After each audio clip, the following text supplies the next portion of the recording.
Good afternoon बच्चों, कैसे हो आप लोग? अच्छे हो?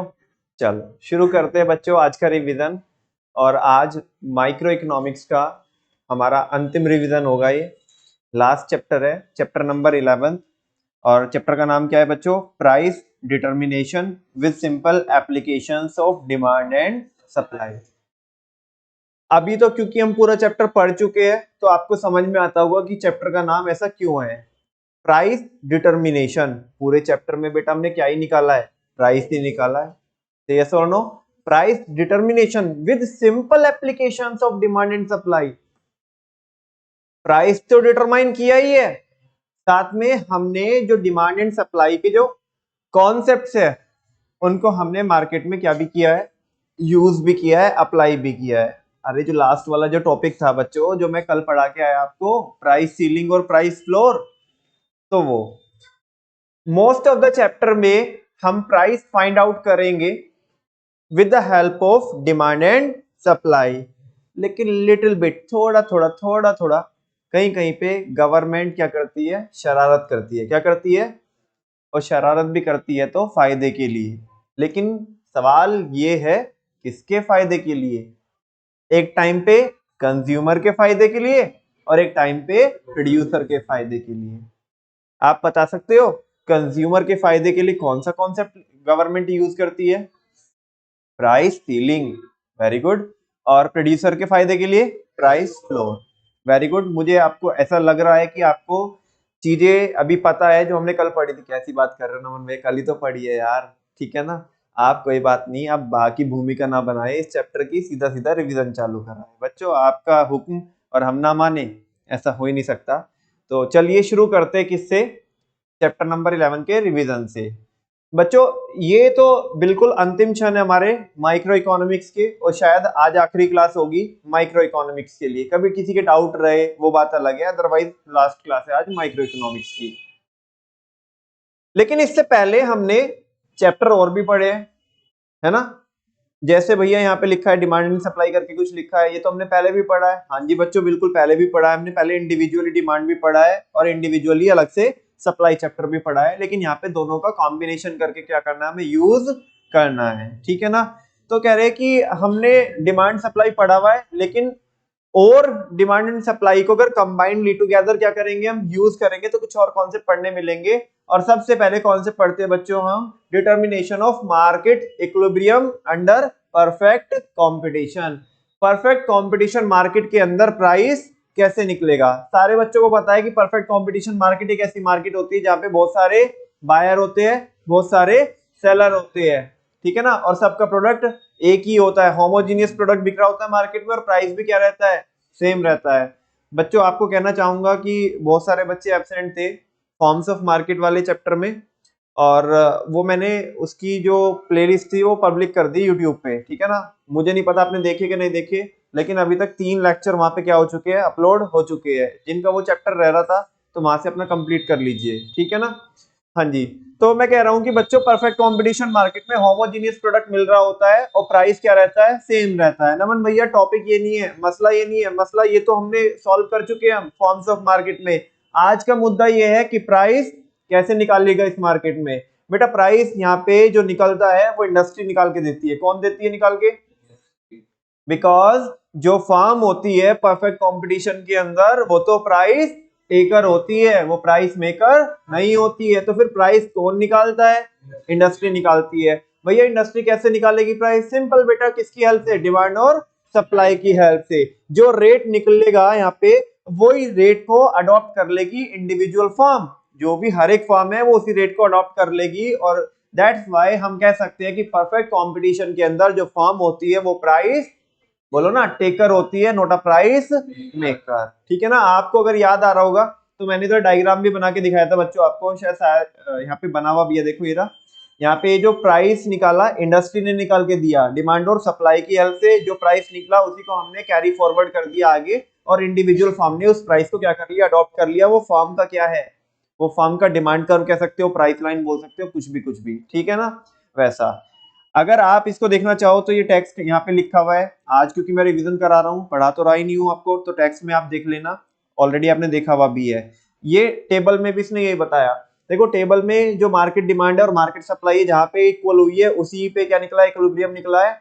और वो जो प्राइस है किस पे, इक्विलिब्रियम पॉइंट पे, उस प्राइस को बोलेंगे इक्विलिब्रियम प्राइस। आप देख पा रहे होंगे तो बच्चों इक्विलिब्रियम के पहले इस टेबल में अपर पोर्शन में देखो एक्सेस डिमांड हो रखी है और लोअर पोर्शन में देखोगे तो एक्सेस सप्लाई हो रखी है। सवाल यही है कि जी एक्सेस डिमांड क्या होती है और एक्सेस सप्लाई क्या होती है, लेकिन उसके पहले वो देखने के पहले, वो रिवाइज करने के पहले छोटे छोटे से पॉइंटर्स लिखे हैं, एक बार ये देख लेते हैं। कोई नई बात नहीं है, मैं अभी बोल के भी अभी आपको मैंने अभी बोला कि जो फर्म होती है वो प्राइस टेकर होती है, किसमें, परफेक्ट कंपटीशन में प्राइस मेकर नहीं होती। नमन भैया क्या है, इंपॉर्टेंट पॉइंट्स है किसके, इक्विलिब्रियम के, वो भी किसमें, परफेक्ट कंपटीशन में। सारे बच्चे बोलिएगा, हर एक जो फर्म होती है इधर किधर, परफेक्ट कंपटीशन के अंदर, वो केवल क्या कमाती है, नॉर्मल प्रॉफिट। मैं वापस से कह रहा हूं बच्चों 3 लेक्चर अपलोड हो चुके हैं और ये केवल जो परफेक्ट कंपटीशन के अंदर कोई फर्म नॉर्मल प्रॉफिट ही कमाती है लॉन्ग रन में, वो आपको आंसर मिल जाएगा, उसका पूरा डिटेल्ड एक्सप्लेनेशन मिल जाएगा आपको उन 3 लेक्चर में से। आई थिंक या तो सेकंड वाले में होगा या तो थर्ड वाले में होगा, बिकॉज मोनोपोली वाले टॉपिक तक हम आ चुके हैं वहां पे। तो अगर आपको बहुत डिटेल में जानना है, हालांकि मैंने पढ़ाते वक्त आपको यहाँ पे हल्का सा बताया भी था, बहुत डिटेल में उधर ही डिस्कशन किया हुआ है, अगर आप इस पॉइंट को चाहे तो उधर से कवर कर सकते हैं, ठीक है ना, मर्जी आपकी है। इक्विलिब्रियम प्राइस क्या होता है नमन भैया, इक्विलिब्रियम प्राइस वो प्राइस होता है जिस प्राइस पे जो क्वांटिटी डिमांडेड होती है वो किसके इक्वल हो जाती है, क्वांटिटी सप्लाइड के इक्वल हो जाती है। किसके इक्वल हो जाती है, क्वांटिटी सप्लाइड के इक्वल हो जाती है। से यस और नो, वो इक्विलिब्रियम प्राइस होता है। इक्विलिब्रियम क्वांटिटी क्या होती है, इक्विलिब्रियम क्वांटिटी वो क्वांटिटी होती है जो किस पे आती है, इक्विलिब्रियम प्राइस पे आती है। जो इक्विलिब्रियम प्राइस पे जो क्वांटिटी होती है उसे क्या बोलेंगे, इक्विलिब्रियम क्वांटिटी, बिकॉज वहां पे क्या रहता है, वो डिमांड और सप्लाई आपस में इक्वल भी रहती है, ठीक है ना। और इक्विलिब्रियम प्राइस पे क्या बोल रहा है, ना ही तो कोई क्या होती है बच्चों, शॉर्टेज होती है, ना ही कोई एक्सेस होता है यहाँ पे किसी चीज का, ना तो डिमांड का और ना तो सप्लाई का, बिकॉज दोनों चीजें मैच करती है, डिमांड भी और सप्लाई भी। Come to the point, important point है, पॉइंट क्या इंपॉर्टेंट टॉपिक है, excess demand and excess supply. Excess demand बच्चों एक ऐसी सिचुएशन होती है जहां पे जो क्वांटिटी डिमांडेड होती है वो ज्यादा होती है क्वांटिटी सप्लाइड से, बशर्ते बच्चों, ये अगर आपने जिन शब्दों का मुंह लाल हो रहा है अगर ये नहीं लिखा तो कॉन्सेप्ट ये पूरा नहीं होगा। आपको ऐसा लिखना पड़ेगा, at the prevailing market price, या at the existing market price, या at the current market price भी आप लिख के चल सकते हैं। यहाँ पे जो मार्केट में प्राइस चल रहा है उस प्राइस पे जब जो डिमांड होती है, मार्केट डिमांड, अगर वो ज्यादा हो जाए किससे, मार्केट सप्लाई से, तो उस सिचुएशन को, है ना, उस सिचुएशन को क्या बोलेंगे अपन लोग, एक्सेस डिमांड। क्या बोलेंगे, एक्सेस डिमांड। नमन भैया एक्सेस डिमांड तो तभी हो सकती है कि जो मार्केट में जो प्राइस चल रहा है ना वो इक्विलिब्रियम से क्या चल रहा हो, कम चल रहा हो। इसका मतलब क्या है कि महंगी चीज सस्ते में मिल रही है, और जब सस्ते में मिल रही है तो डिमांड क्या होगी, वो होता है ना, वो एक कहावत है, मुफ्त का चंदन घिस मेरे नंदन, है ना। तो यहाँ पे वही वाला काम है कि क्योंकि महंगी चीज किसमें मिल रही है, सस्ते में मिल रही है, तो लोग बोलेंगे लूटो लूटो लूटो, महंगा माल सस्ते में मिल रहा है, तो एक्सेस डिमांड हो रखी है बेटा। क्या हो रखी है, एक्सेस डिमांड। और देखो नीचे में ज्यादा दूर नहीं जाते, नीचे अगर सेकंड बुलेट में आप देखोगे भी तो इसने खुद से बोल के दिया है सामने से कि इस सिचुएशन में जो मार्केट प्राइस होता है वो कम होता है किससे, इक्विलिब्रियम प्राइस से। किससे कम होता है, इक्विलिब्रियम प्राइस से कम होता है। एक्सेस डिमांड में क्या होता है बेटा, कंपटीशन होता है किसके बीच में, बायर के बीच में, बिकॉज जो मांग कर रहे हैं लोग, जो डिमांड कर रहे हैं प्रोडक्ट की, जो खरीदना चाहते हैं लोग, वो लोग ज्यादा है, तो उनके बीच में क्या रहेगा, कंपटीशन रहेगा। और जब बायर के बीच में कंपटीशन रहेगा ना तो मार्केट में जो प्राइस होंगे बच्चों वो क्या होंगे, इंक्रीज होंगे, बिकॉज हर एक इंसान बोली लगाएगा वहां पे, क्या लगाएगा, अरे मैं लेता हूं ना ज्यादा में, मेरे को दो भाई साहब आप, ऐसा, ठीक है ना। अच्छा, ये कह रहे हैं कि मार्केट जो प्राइस है वो बढ़ता रहेगा, मार्केट प्राइस बढ़ता रहेगा, कब तक बढ़ता रहेगा, जब तक वापस से डिमांड और सप्लाई आपस में क्या ना हो जाए, इक्वल ना हो जाए। समझ में आ रही है बच्चों बात, हाँ बोलो ना। देखो यहाँ पे इसका जो डायग्राम है वो ये देख सकते हो आप, इक्विलिब्रियम प्राइस ओपी था, लेकिन मार्केट में प्राइस कौन सा चल रहा है, ओपी जीरो। तो ओपी जीरो पे सारे बच्चों को दिख रहा है क्या हो रखी है, एक्सेस डिमांड हो रखी है। तो एक्सेस डिमांड हो रखी है तो कंपटीशन होगा बायर के बीच में, बायर में कंपटीशन होगा तो प्राइसेस क्या होंगे, बढ़ेंगे। और प्राइसेस बेटा कब तक बढ़ेंगे, जब तक वो प्राइसेस किस पे ना आके रुक जाए, बोलो ना किस पे ना आके रुक जाए, इक्विलिब्रियम पे जब तक वो प्राइस आके ना रुक जाए, प्राइस जब तक बढ़ते रहेंगे। एक्सेस डिमांड हो गया, पक्की पक्की करके जाना इसको, एग्जाम में ना फ्री फंड के 6 नंबर देके जाएगा ये, ठीक है ना। 6 नंबर का सीधा क्वेश्चन फेंक के मारेंगे वो कि एक्सेस डिमांड बता दो और एक्सेस सप्लाई बता दो और उसका डायग्राम बना दो, ठीक है ना। मे भी ऐसा भी हो सकता है कोई भी दोनों ही कॉन्सेप्ट ना दे, पेयर में पूरा कपल में ना दे, सिंगल एक को पकड़ा दे, ठीक है ना, कि चलो इसको एक्सप्लेन कर दो, ठीक है ना। नेक्स्ट बच्चों क्या है, एक्सेस सप्लाई। एक्सेस सप्लाई एक ऐसी सिचुएशन होती है जहां पे क्वांटिटी सप्लाइड ज्यादा होती है, किससे, क्वांटिटी डिमांडेड से, वो भी किस प्राइस पे, जो प्राइस मार्केट में चल रहा है। सही है सोनो, जो प्राइस मार्केट में चल रहा है उस प्राइस पे अगर सप्लाई ज्यादा हो रही है, किससे, डिमांड से, तो सिचुएशन को बोलते हैं एक्सेस सप्लाई। सारे बच्चे बताओ, और आज तो बता ही दो, आज चुप मत रहना, आज तो बता ही दो कि जो मार्केट में प्राइस होगा वो प्राइस इक्विलिब्रियम से कम होगा कि ज्यादा होगा, कम होगा कि ज्यादा होगा, बिकॉज ज्यादा प्राइस पे जो सप्लायर है वो ज्यादा क्वांटिटी रिलीज करना चाहेगा। सेल्स और नो, तभी तो एक्सेस सप्लाई हो रखी है। और सारे बच्चों को ये बहुत अच्छे से मालूम है कि जो एक्सेस सप्लाई होती है, एक्सेस सप्लाई लोअर फनल में नहीं होती, अपर फनल में होती है। किस में होती है, अपर फनल में। लेकिन मैं अभी आपको पढ़ा के आया हूं एक्सेस डिमांड कहां पे होती है बेटा, लोअर फनल में। कहां पे होती है, लोअर फनल में, जो नीचे वाला जो फनल बन रहा है वो उसमें होती है एक्सेस डिमांड। और एक्सेस सप्लाई कहां पे होती है, अपर फनल में होती है। अच्छा, एक्सेस सप्लाई बच्चों जब होती है, जब मार्केट में सप्लाई ज्यादा है, तो इसका मतलब कंपटीशन किसके बीच में होगा, बोलो, सप्लायर के बीच में होगा। किसके बीच में होगा, और सप्लायर के बीच में अगर कंपटीशन रहता है तो हर एक सप्लायर अपना प्रोडक्ट बेचना चाहेगा, बेचना चाहेगा कि नहीं बेचना चाहेगा, और वो सस्ते में भी बेचने के लिए तैयार हो जाएगा कि नहीं हो जाएगा। यानी कि मार्केट में जो प्राइस ज्यादा हो रखा था इक्विलिब्रियम से, वो वापस से अपनी औकात पे आएगा। किस पे आएगा, और वो कम होएगा, कम होएगा, कम होएगा। कब तक कम होएगा, जब तक से वापस से इक्विलिब्रियम एस्टैब्लिश ना हो जाए। से यस और नो, वो सारा कुछ यहाँ पे लिखा हुआ है, ये उसका डायग्राम है। तुम्हें समझा क्या, अरे तुम्हें आता है क्या समझ में, आगे चल सकते हैं क्या। ये मैंने आपको एक क्वेश्चन कराया था, पिज्जी का क्वेश्चन है, देख लेना, कोई इसमें ज्यादा कुछ है नहीं है। नेक्स्ट टॉपिक है बच्चों, viable and non viable industry. मेरे को नहीं समझा कि क्या होता है वाइबल और क्या होता है नॉन वाइबल, कौन बताएगा। वेरी गुड, वाइबल का मतलब होता है प्रॉफिटेबल, कि ये बिजनेस करना, ये इंडस्ट्री में आना प्रॉफिटेबल रहेगा या नहीं रहेगा। अगर रहेगा तो वो इंडस्ट्री कैसी है, वाइबल है, और अगर नहीं रहेगा प्रॉफिटेबल तो नॉन वाइबल है। अच्छा, इसको हमने कैसे एक्सप्लेन किया था, वाइबल इंडस्ट्री वो इंडस्ट्री होगी जिस इंडस्ट्री के अंदर जो उसका प्रोडक्ट है, जिस प्रोडक्ट में हम डील कर रहे हैं, उसका जो प्राइस है वो कहां पे फाइंड आउट हो जाएगा, फर्स्ट क्वाड्रेंट में फाइंड आउट हो जाएगा, पॉजिटिव एक्सिस में क्या हो जाएगा, फाइंड आउट हो जाएगा। मतलब डिमांड कर्व और सप्लाई कर्व आपस में क्या कर जाएंगे, इंटरसेक्ट कर जाएंगे, उनका संगम हो जाएगा, वो भी कहां पे, पॉजिटिव एक्सिस में, फर्स्ट क्वाड्रेंट में। बिकॉज अगर सेकंड क्वाड्रेंट में हुआ तो वो अपने काम का नहीं है, बिकॉज उस केस में क्या होगा बच्चों, उस केस में क्वांटिटी किस में चली जाएगी, नेगेटिव में, और जबकि सारे बच्चों को पता है क्वांटिटी नेगेटिव में हो नहीं सकती। इसका मतलब हमने उसे मैच तो कर दिया उधर पीछे खोपचे में जाके, ठीक है ना, फर्स्ट क्वाड्रेंट में नहीं, सेकंड क्वाड्रेंट में जाके हमने उसे मैच तो कर दिया, इंटरसेक्ट तो कर दिया, लेकिन उसका कोई फायदा नहीं है, वो एक्चुअल में वाइबिलिटी बनेगी नहीं वहां पे, उस इंडस्ट्री में हम एंटर ही नहीं कर सकते। बिकॉज ऐसा कब होता है, ऐसा जब होता है कि जिस प्राइस पे जो सप्लायर है, जिस प्राइस पे जो सप्लायर है, वो जो सप्लाई करना चाहता है वो रेट बहुत ज्यादा होता है जो कंज्यूमर उसे ऑफर करना चाहता है, जिस प्राइस पे कंज्यूमर परचेज करना चाहता है। इसका रिजल्ट क्या निकलता है, रिजल्ट ये निकलता है कि जो आपका जो डिमांड और सप्लाई कर्व है वो पॉजिटिव एक्सिस में क्या नहीं हो पाते बच्चों, मैच नहीं हो पाते, वो उनका संगम नहीं हो पाता, इंटरसेक्ट वो नहीं हो पाते। दैट्स व्हाई यहाँ पे प्राइस निकल नहीं पाएगा।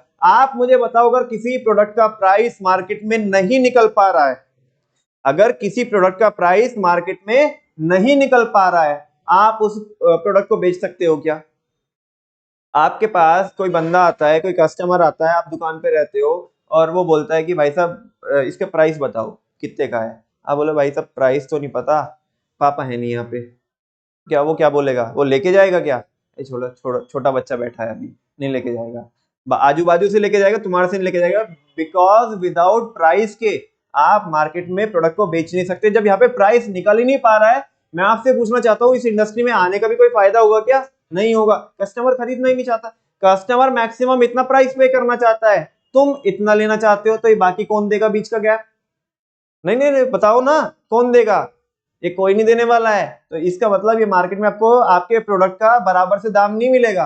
तो इस इंडस्ट्री में नहीं आने का। ये इंडस्ट्री कैसी है? नॉन वाइबल है। कैसी है?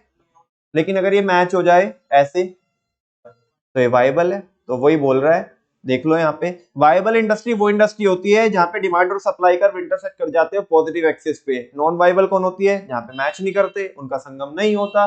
ठीक है ना? यहाँ पे क्या होता है? नॉन वाइबल में जो सप्लाई कर्व होता है वो डिमांड कर्व के ऊपर लाई करता है। ठीक है ना? बिकॉज कंज्यूमर के लिए प्राइस क्या होते हैं? बहुत हाई होते हैं वो। ठीक है ना?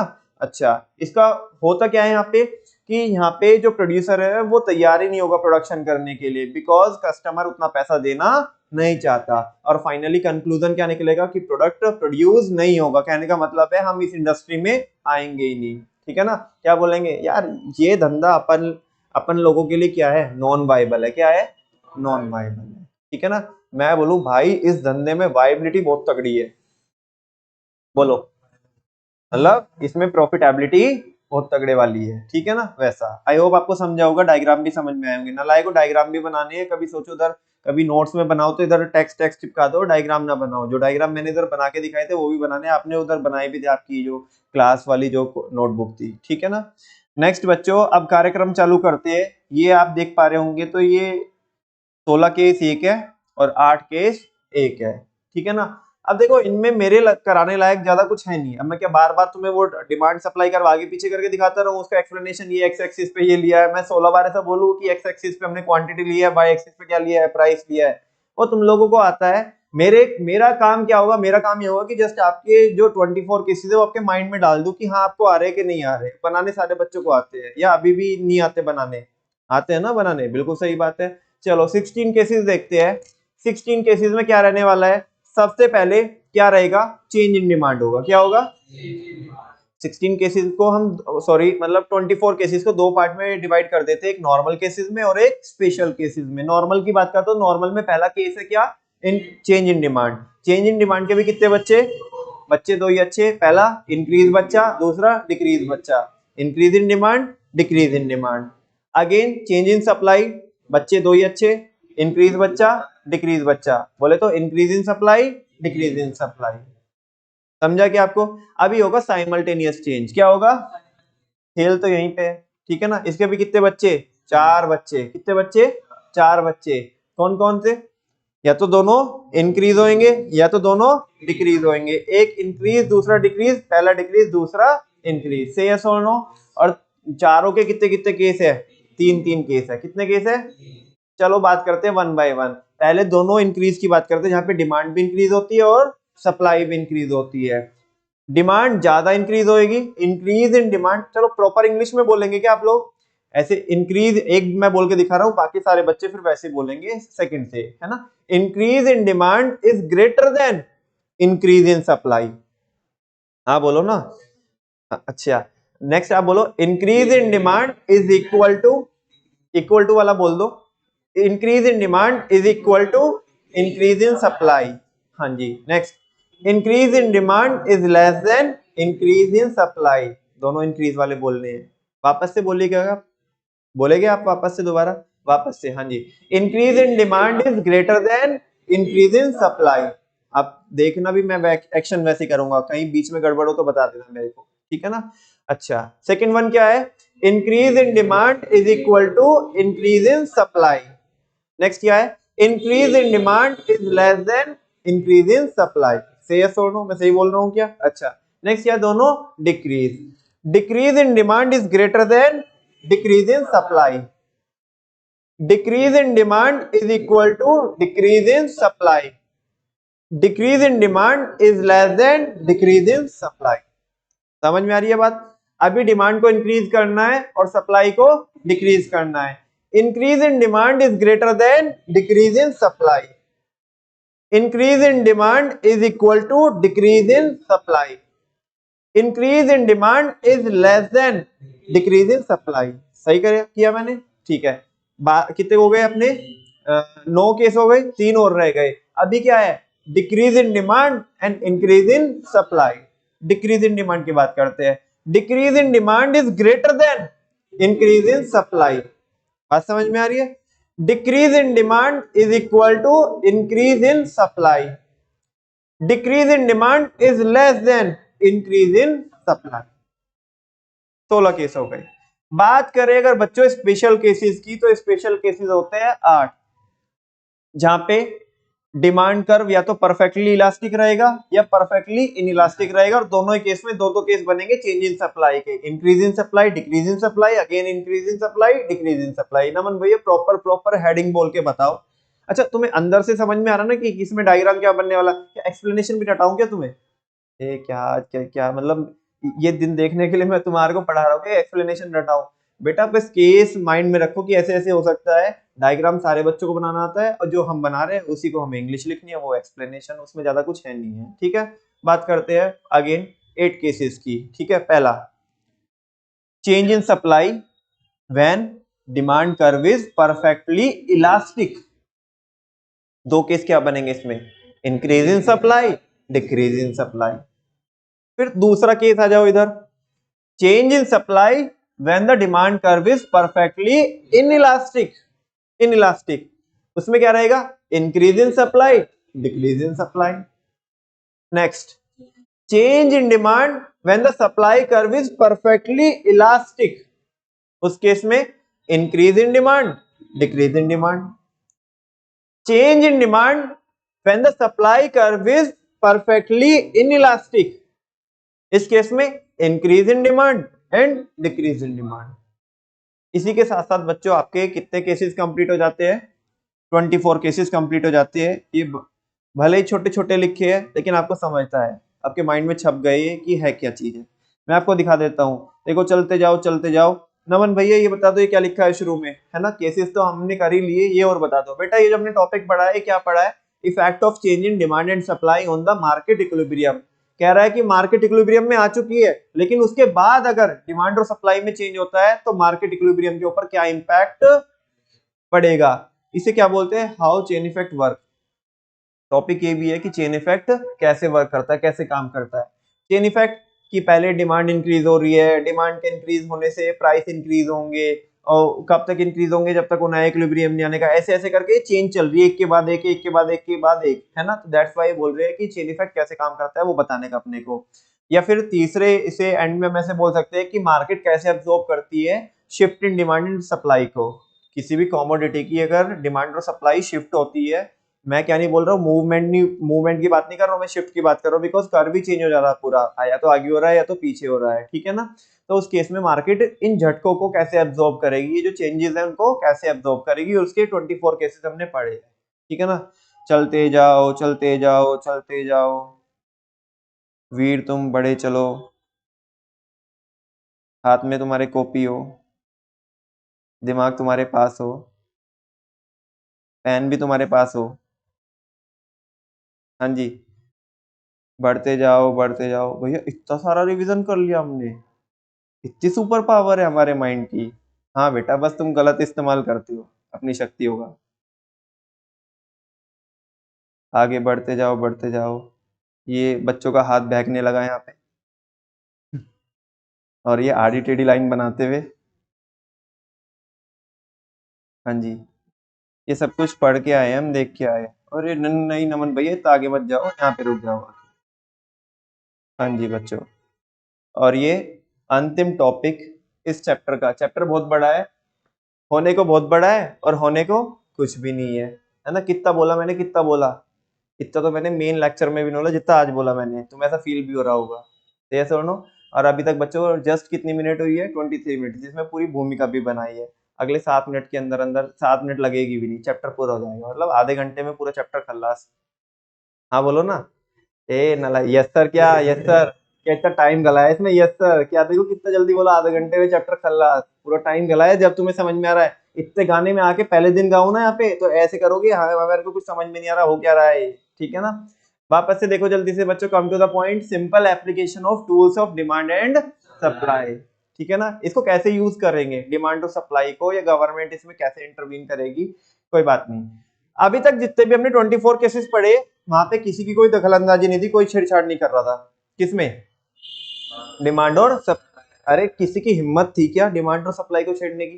बोलो, कोई छेड़ सकता है क्या? ये तो बाप लोगों का दम है कि ये ही उसे क्या कर सकते हैं, छेड़ सकते हैं। ठीक है ना? वो भी किसके हित में? लोगों के हित में, पब्लिक वेलफेयर में, सोशल वेलफेयर में। यस और नो?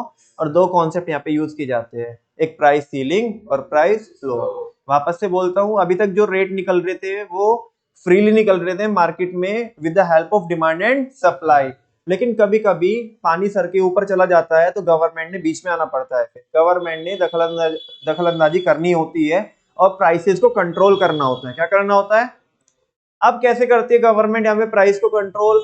अगर मार्केट में जो प्राइस निकला है, अगर मार्केट में जो प्राइस निकला है वो प्राइस किसी कंज्यूमर के लिए, किसी एक क्लास के लिए, किसी एक सोसाइटी के लिए, किसी एक सेगमेंट के लिए वो बहुत हाई हो, खासकर ऐसा किसके लिए होता है? नेसेसरी गुड्स के लिए। किसके लिए? जो नेसेसरी होती है हमारी लाइफ के लिए, लाइफ को सरवाइव करने के लिए। ठीक है ना?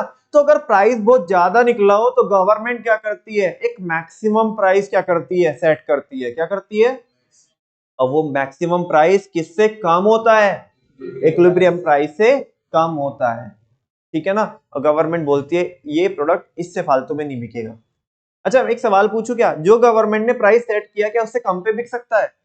हाँ जी, बिक सकता है कम पे, बिकॉज गवर्नमेंट ने क्या बोला? ये मैक्सिमम, ये ज्यादा से ज्यादा है, इससे ज्यादा चार्ज नहीं करने का। अगर तुम कम करो चार्ज तो चलेगा, अरे तुम कम करते हो तो चार्ज, तो भाई तुम देवता आदमी हो, है ना? तुम्हारी पूजा होगी, तुम्हारी अर्चना होगी, है ना? लोग आपके ऊपर आस्था रखेंगे, लोग आपके ऊपर श्रद्धा रखेंगे, है ना? आपके ऊपर लोग एकता जताएंगे। ठीक है ना? तो वैसा सब कुछ। तो तुम कम में बेचना चाहते हो तो तुम्हारी कॉल है, लेकिन हमने बोला इससे फालतू में नहीं बेचने का, है ना? यहाँ पे हमने एक सीलिंग सेट कर दी। सीलिंग बोले तो लिमिट। सीलिंग समझते हो आप? रूफ भी होती है और उसको लिमिट के जैसे तौर पे भी यूज करते हैं। सीलिंग का मतलब होता है लिमिट। गवर्नमेंट ने एक अपर कैप लगा दी। क्या लगा दी? और वो अपर कैप किससे कम है? इक्विलिब्रियम से कम है, बिकॉज इक्विलिब्रियम वाला प्राइस तो कंज्यूमर के लिए। वो तुम्हें कल याद था क्या? अरे वो अंकल जाके वो गवर्नमेंट के पास जाके क्या, मोदी के पास जाके क्या बोल रहे थे? इससे अच्छा तो एक काम करो ना, जहर की पुड़िया दे दो 5 रुपए की हमें। कैसे पाले हम अपने बीवी बच्चे? या तो हमें जहर की पुड़िया दे दो, वरना हमारी बीवी बच्चे तुम ही ले जाओ, हमारे को तो संभल नहीं रहे। ठीक है ना? अब भैया वो बात अलग है कि मोदी जी संभाल ले। अरे मोदी जी क्या यार, मोदी जी भाई सबको संभाल लेते हैं। ठीक है ना?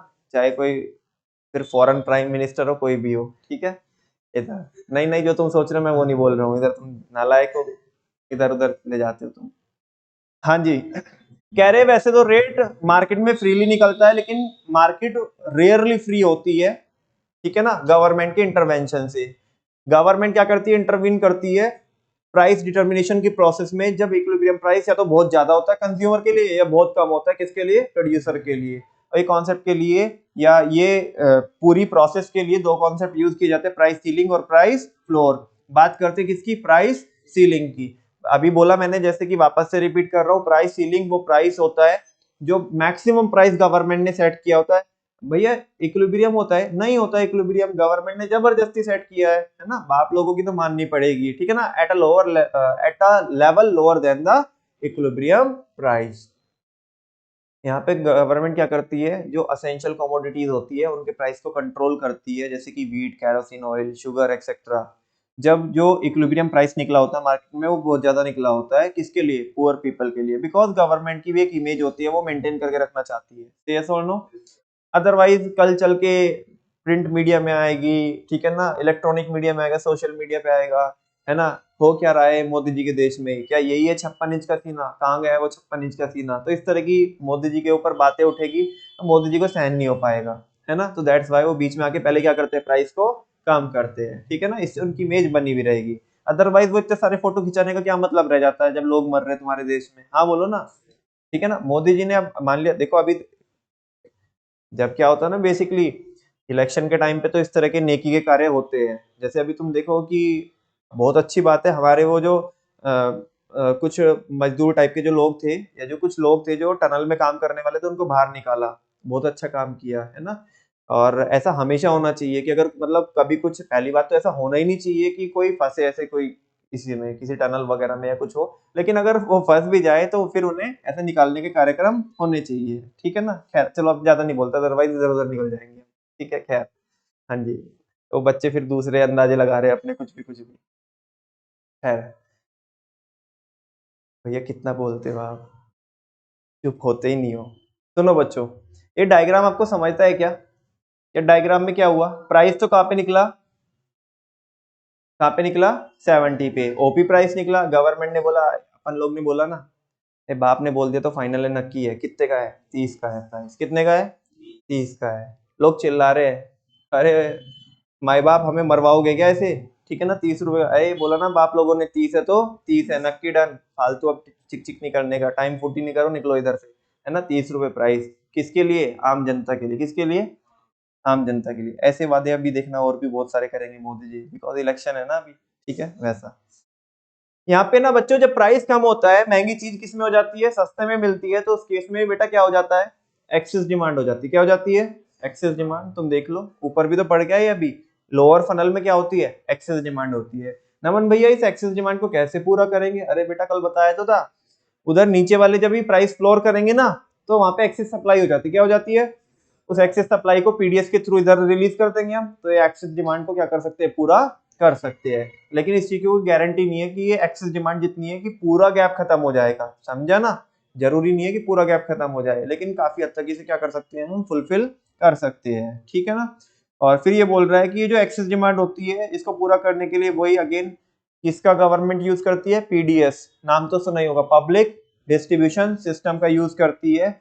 और इसमें क्या होता है, तो इसे बेसिकली राशनिंग सिस्टम भी बोलते हैं। राशनिंग एक ऐसी टेक्निक होती है जो गवर्नमेंट अडॉप्ट करती है असेंशियल कमोडिटी को प्रोवाइड कराने के लिए, किसको, जो हमारी जो सोसाइटी का पुअरर सेक्शन होता है, ठीक है ना, वो भी कौन से प्राइस पे, सस्ते दाम, वो जो सस्ते दाम पे, वो सस्ता दाम कितना होता है, जो इक्विलिब्रियम से काफी कम हो, फ्री बराबर होता है, फ्री बराबर, ठीक है ना, मतलब बहुत नॉमिनल सा प्राइस होता है। गवर्नमेंट किस तरह से कॉस्ट आ जाती है, उसकी ट्रांसपोर्टेशन कॉस्ट वगैरह, ठीक है ना। तो ये नेकी के कार्य गवर्नमेंट करती है पीडीएस के थ्रू। इस सिस्टम में कंज्यूमर्स को राशन कार्ड दिए जाते हैं, येलो कार्ड दिए जाते हैं, और जिनकी हेल्प से आप क्या कर सकते हो, जितना भी कोटा आता है, जितना आपके हिस्से में आता है, एलोकेशन जितना आपको हुआ है, उतना सस्ते प्राइस में आप इन राशन शॉप से क्या कर सकते हो, खरीद सकते हो। हालांकि इन राशन शॉप के कोटा वाली जो शॉप होती है, इनके कुछ ड्रॉबैक्स भी होते हैं, बहुत सारे ड्रॉबैक्स हैं इनकी, मतलब बहुत सारी कमियां हैं। वो कमी क्या है, ब्लैक मार्केटिंग होती है यहाँ पे। क्या होती है, अक्सर यहाँ पे एक तो या तो गुड्स मिलते हैं तो इंफीरियर क्वालिटी के मिलते हैं, हल्की क्वालिटी के मिलते हैं, बिकॉज ऐसा नहीं है, गवर्नमेंट के ऊपर हम इल्जाम नहीं लगा रहे कि गवर्नमेंट ही घटिया क्वालिटी के भेजती है ना। लोग भी बड़े मक्कार होते हैं, तो वो क्या कर देते हैं, बीच में हेराफेरी कर देते हैं। तो जरूरी नहीं है कि सारे लोग करते हैं, बहुत सारे लोग ईमानदारी से भी अपना काम कर रहे हैं, है ना। आज भी कुछ नेकी के कार्य करते हैं लोग, ईमानदारी बची है इस दुनिया में, ऐसी नहीं कि कलयुग है तो बिल्कुल ईमानदारी खत्म ही हो गई है। तो ज्यादातर लोग, है ना, 90% लोग क्या कर देते हैं, यहाँ पे क्वालिटी चेंज कर देते हैं। वो जो अच्छी क्वालिटी आती है उधर से, वो तो महंगे में बेच के आते हैं, और मार्केट से सस्ते वाला इनको देते हैं, तो बीच का मार्जिन खा जाते हैं। कई बार ऐसा होता है कि वो मना ही कर देते लोगों को देने के लिए, कि तुम्हारा आया नहीं है, तुम्हारा बंद कर दिया सरकार ने, इस तरीके से। या आता है ना, तो देते भी है तो कम देते हैं, आया 10 किलो, दिया 5 किलो, ठीक है ना, बाकी बचा के बेच दिया मार्केट में, ठीक है ना। तो इस तरह की यहाँ पे प्रैक्टिस होती है, बदतमीजी से पेश आते हैं लोगों के साथ, ये गाली गलौज करते हैं, उल्टी सीधी बोलते हैं उन्हें। दूसरा, और यहाँ से लेने में बड़ी दिक्कतें होती है, कंज्यूमर को भी लंबी लंबी लाइनों में खड़ा होना पड़ता है, लगना पड़ता है, आज नहीं आया कल आएगा, कल आना, है ना, कल पता पड़ी कि दुकान ही नहीं खोली, परसों आएगा। हालांकि अब चल करके काफी कम हो गया, बिकॉज सोशल मीडिया का जमाना है, लोग वीडियो बना करके वायरल करा देते हैं, तो लोग डरते भी है, काफी कम भी हो गया अब, ठीक है ना। तो इस तरह की यहाँ पे दिक्कतें होती है बच्चों, राशनिंग सिस्टम में या पीडीएस में, तो ये हमने देखा।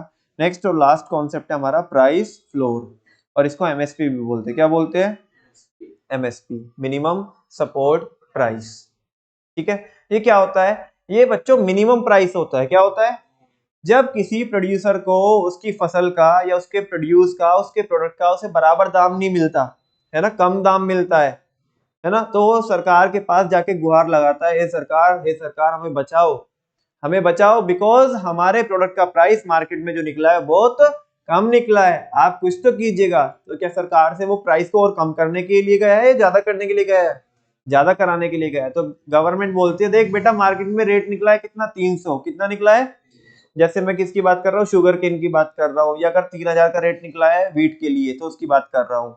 कोई बात नहीं, तेरे को हम शुगर केन का रेट कितना सेट कर देते हैं, 400 सेट करते हैं। कितना करते हैं, 400 सेट करते हैं। वो बोला मैं खुश हूँ अब, ठीक है ना, खुश तो हो गई भाई, उसके प्रोड्यूस का उसको दाम ज्यादा मिल रहा है, बिकॉज उसे ऐसा लगता है कि मार्केट में जो दाम निकला है वो कम निकला है, ठीक है ना।